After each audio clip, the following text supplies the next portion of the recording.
पण मी काय म्हणतो, माझा भाऊ सकाळी माका सांगान गेलो खंय जातात तुमच्या भावान तुमका सांगल्यान ना म्हणजे सांगून कसं जाणार? कसं म्हणजे तोंड नाही त्याका अगं काय झालं तुला माहित आहे? माहित नसल्याशिवाय काहीतरी बोलतेस. सांगतो काय ठाव? इकडे पुढे या.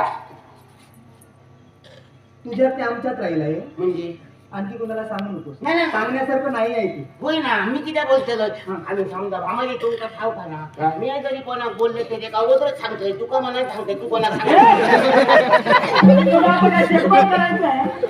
इकडे खरं काय घडलंय त्यांचा आणि आमचा आनंद झाला. हो घोळामध्ये भांडण केला तू आता काय करणार? भावाने काय ते मी चालतं झालं. भांडण केलं घोळामध्ये तुमच्या आधी घरात रोज चिलेसच भांडण होत नाही. हे वैजू, संसार म्हटला की नवरा बायकोचं भांडण होणं हे साहजिकच आहे. कोणी सांगले अगं जग सांगतं